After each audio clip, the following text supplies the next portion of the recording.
सबसे पहले तो नड्डा जी का हिमाचल में मैं स्वागत करता हूँ कि बड़े टाइम बाद उन्हें मौका मिला हिमाचल के लोगों को पूछने का, क्योंकि वो बता रहे थे कि मैंने सुना उनको कि मैं जो मेरी जन्मभूमि है वो हिमाचल है और कर्म भूमि अपनी वो दिल्ली को बताते हैं। तो मैं ये बताना चाहूँगा कि नड्डा जी जब हिमाचल की राजनीति में प्रवेश किया था तो उनकी कर्म भूमि भी हिमाचल ही थी। स्टार्टिंग उन्होंने हिमाचल से की थी और यहाँ वो विधायक भी रहे और मिनिस्टर भी रहे। उसके बाद वो दिल्ली गए हैं, तो इलेक्शन उन्होंने नहीं लड़ा है और राज्यसभा में वो डिफरेंट डिफरेंट स्टेटों से चुने गए।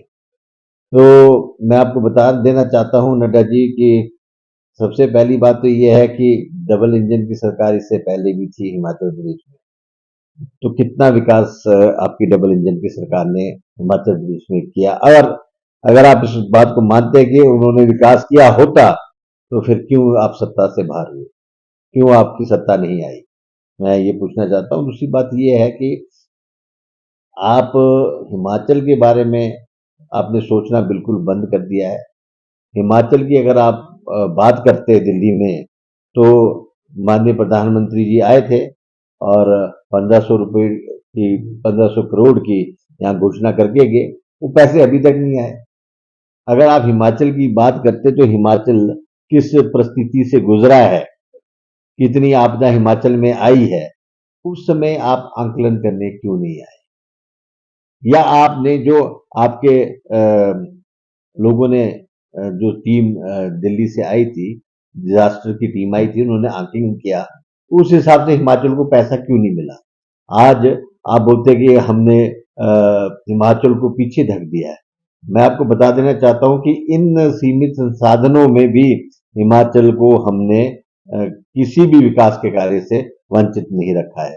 हमने प्रयास किए हैं कि अपने सीमित संसाधनों से हिमाचल को आगे बढ़ाया जाए, हिमाचल में विकास के कार्य किए जाएं। और मैं स्पष्ट करना चाहता हूं कि स्टेट ऑफ हार्मोन्स में हमारे एक युवक की जो डेथ हुई है, आपने उसकी सुध नहीं ली।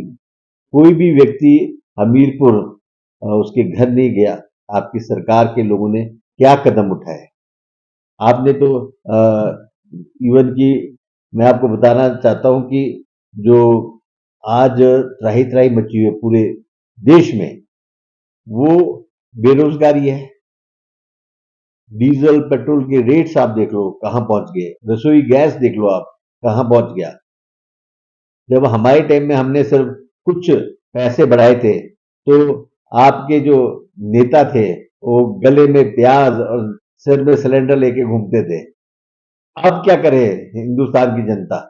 अब आप ही बता दें कि इस परिस्थिति में क्या करना चाहिए कि आपने जिस हिसाब से रेट बढ़ाया, और दूसरी एक और राइटर आपने पूरे हिंदुस्तान में पूरे भारतवर्ष में लगा दिया कि कोई भी तेल जो है वो कैन्यू में ना ले जा सके।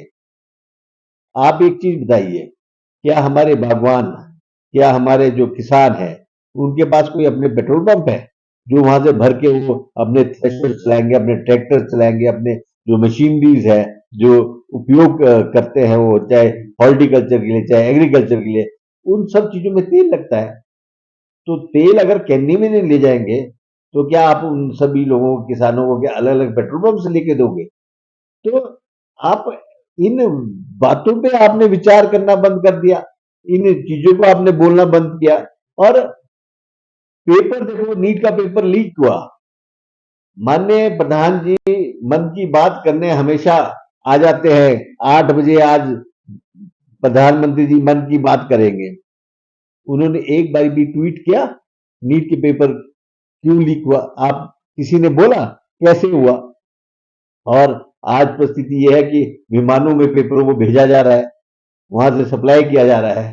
ऐसी परिस्थिति क्यों आई हिंदुस्तान? इन चीजों पे आपने विचार क्यों नहीं किया? तो मैं स्पष्ट कहना चाहता हूं कि आप अपनी नीतियां जो आपकी है उससे आज पूरा देश बेहाल है। और आप चिंता कीजिए, मंथन कीजिए, यहाँ हिमाचल का मंथन कीजिए, क्योंकि आप हिमाचल ही आपकी कर्म भूमि है, हिमाचल ही आपकी जन्म भूमि है, और जो कुछ भी है वो हिमाचल से है।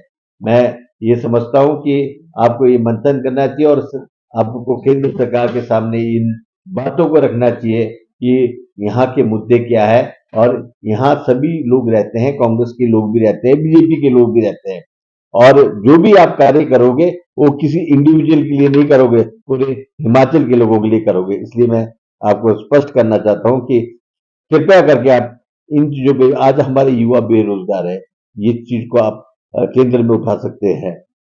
पेट्रोल, डीजल, गैस, इन सभी चीजों के रेट बढ़ने से आप ये देखिए, हमारा किराया महंगा हो गया, हमारी सब्जियां महंगी हो गई, हमारी दालें महंगी हो गई, इन सब चीजों में फर्क पड़ रहा है। आप इस चीज को कंट्रोल कीजिए ताकि देश को एक अच्छा शासक मिले, और अगर आप देश को चला रहे हैं, इसका मतलब ये नहीं है कि आप हमेशा ही सत्ता में रहेंगे।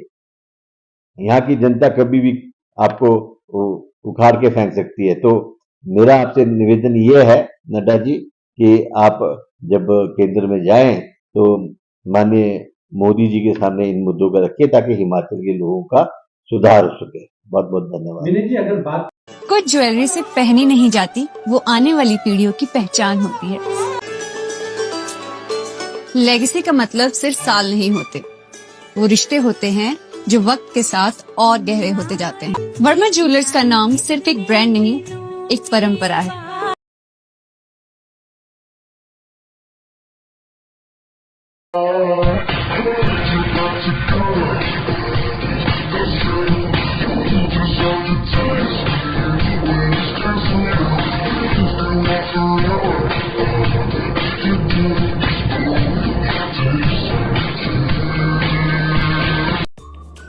Namaskar, I'm Alka Bharadwaj, Principal Gurukul International School, Kunihar. At Gurukul, we offer NEP-oriented modern education for the holistic development of your child. Admissions open now. Give your child the better foundation they deserve.